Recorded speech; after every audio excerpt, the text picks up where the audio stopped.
मुअज़्ज़िज़ दोस्तों, मैं हूं माजिद मलिक और आप तमाम देखने और सुनने वालों को अस्सलाम वालेकुम। दोस्तों, जब इंसान ने पहला एटम बम फाड़ा तो दुनिया लरज़ उठी। लेकिन यह सिर्फ आगाज था। असल कयामत तो उस वक्त आई जब इंसान ने सूरज की ताकत जमीन पर उतारने की कोशिश की। हाइड्रोजन बम ये कोई आम धमाका नहीं, ये वो तबाही है जो पलक झपकने में शहर नहीं मुल्कों को मिटा सकती है। लाखों टन धमाका खेज मवाद के बराबर तवानाई, एक ऐसा बादल जो 60 किलोमीटर आसमान तक जा पहुंचे और ऐसी रोशनी जो हजारों किलोमीटर दूर से देखी जाए।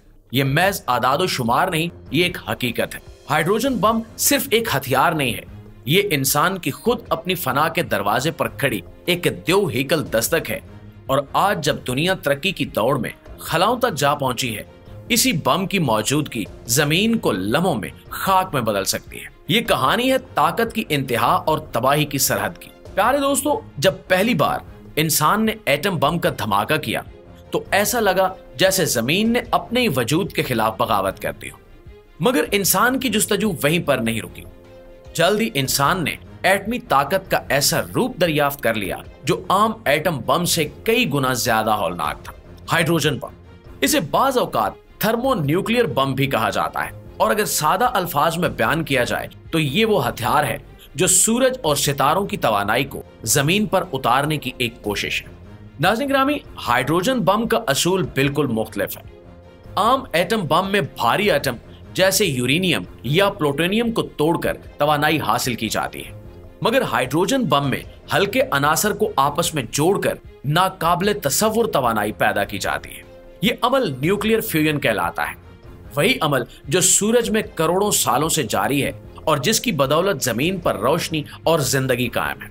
हाइड्रोजन बम में छोटे एटम जैसा कि ड्यूटेरियम और ट्राइटेरियम एक दूसरे में जम होकर एक नया उनसर पैदा करते हैं, और इस अमल में जो तवानाई खारिज होती है वो हजारों नहीं बल्कि लाखों टन रिवायती धमाका खेज मवाद के बराबर हो सकती है। मगर इस बम को बनाने का अमल कोई आसान काम नहीं था। फिजिकल तौर पर हाइड्रोजन बम दो बुनियादी हिस्सों पर मुश्तमिल होता है। पहले एक आम एटमी बम का धमाका किया जाता है ताकि इतनी ज्यादा गर्मी और दबाव पैदा हो जो फ्यूजन का अमल शुरू कर सके। फिर ये शदीद हालात हल्के एटमों को मजबूर करते हैं कि वो आपस में जुड़कर एक तबाहकुन धमाका करें। यही वजह है कि हाइड्रोजन बम आम एटमी बम के मुकाबले में हजारों गुना ज्यादा ताकतवर होता है। ये कहना बिल्कुल गलत नहीं होगा कि अगर आम एटम बम किसी शहर को तबाह कर सकता है तो हाइड्रोजन बम पूरे मुल्क का नक्शा बदलने की सलाहियत रखता है। नाज़रीन गिरामी, दुनिया में हाइड्रोजन बम बनाने की दौड़ दूसरी आलमी जंग के फौरन बाद शुरू हो गई थी। अमेरिका ने 1952 में पहला कामयाब हाइड्रोजन बम तजुर्बा किया जिसे आईवी माइक कहा जाता है। यह तजुर्बा मार्शल आइलैंड्स के एक दूर दराज जजीरे पर किया गया था, और आप ये सुनकर हैरत ज़दा रह जाएंगे कि इसका धमाका इतना शदीद था कि पूरा जजीरा ही नक्शे से मिट गया, यानी कि गायब हो गया। सोवियत यूनियन ने 1953 में अपना जवाब दिया और 1961 में उन्होंने तुषार बम का धमाका किया, एक ऐसा धमाका जिसकी शिद्दत आज तक इंसानियत की तारीख का सबसे बड़ा न्यूक्लियर धमाका है। उस धमाके का बादल 60 किलोमीटर की बुलंदी तक उठा और उसकी रोशनी हजारों किलोमीटर दूर से देखी गई। नाज़रीन गिरामी, बर्तानिया, फ्रांस और चीन ने भी जल्दी हाइड्रोजन बम बनाने की सलाहियत हासिल कर ली। बाद में भारत ने 1998 में अपने पोखरान टेस्ट में एक थर्मो न्यूक्लियर डिवाइस का तजुर्बा किया। हालांकि इस पर दुनिया भर में कुछ शुभात का इजहार भी किया गया, और पाकिस्तान ने उसी साल अपने कामयाब एटमी तजुर्बात किए। मगर अब तक कोई सरकारी तौर पर यह दावा नहीं किया गया कि पाकिस्तान के पास मुकम्मल हाइड्रोजन बम मौजूद है।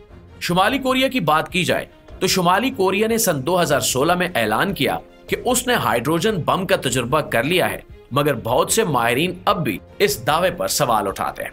प्यारे साथियों, हाइड्रोजन बम ये सिर्फ एक हथियार नहीं है, ये एक फलसफा है, ताकत की इंतहा है, तबाही की मेराज है, और ये इतना मौलिक है कि इसके इस्तेमाल के बाद जमीन पर कई बरसों तक न्यूक्लियर विंटर आ सकता है। एक ऐसा दौर जब आसमान धुएं से ढक जाएगा, सूरज की रोशनी जमीन तक नहीं पहुंचेगी, दर्जा हरारत गिर जाएगा और जिंदगी का बेशतर हिस्सा फना हो जाएगा। इस बम की तबाही का आलम यह है कि अगर चंद हाइड्रोजन बम फट जाएं तो इंसानी तहजीब का वजूद खतरे में पड़ सकता है और इंसानी तहजीब इस रुए जमीन से मुकम्मल तौर पर खत्म हो सकती है। और शायद इसी खौफ ने दुनिया की बड़ी ताकतों को मजबूर किया कि वो न्यूक्लियर हथियारों के फैलाव पर काबू पाने के लिए मुआहदे करें। मगर हाइड्रोजन बम की मौजूदगी अब भी इस दुनिया पर एक ऐसा स्याद धब्बा है जो कभी भी हरकत में आ सकता है। अगर इंसान ने होश से काम न लिया, आज जब हम सितारों की खोज में हैं, मरीख पर बस्तियां बसाने के ख्वाब देखते हैं, तो ये हथियार हमें याद दिलाते हैं कि हमने अपने ही सयारे को तबाह करने का इख्तियार भी अपने ही हाथ में ले लिया है। शायद यही हाइड्रोजन बम की सबसे बड़ी कहानी है, ताकत की महराज और फना का दहाना। और ये सिर्फ एक हथियार की कहानी नहीं थी, बल्कि इंसान की अपनी बनाई हुई तबाही के दहाने तक पहुंचने की दास्तान थी। और अगर आपको ये वीडियो मालूमाती और दिलचस्प लगी है तो चैनल को सब्सक्राइब कीजिए, बेल आइकन को दबाइए और फेसबुक पेज को फॉलो कीजिए, ताकि आप हमारी आने वाली ऐसी सनसनीखेज और होशरुबा वीडियो से बाखबर रहें। न्यूक्लियर हथियारों से लेकर कायनात के राजों तक हर पहलू पर बात होगी और सिर्फ यहां हमारे साथ जुड़े रहें, क्योंकि ये कहानी अभी बाकी है। वीडियो अच्छी लगे तो इसे लाइक और शेयर करके हमारी हौसला अफजाई जरूर कीजिएगा। इंशाल्लाह आपकी खिदमत में हाजिर होते हैं एक नई मालूमाती, इंटरेस्टिंग और हैरत अंगेज वीडियो के साथ। तब तक अपना, आसपास के लोगों का, अपने प्यारों का ढेर सारा ख्याल रखिएगा। अल्लाह निगहबान।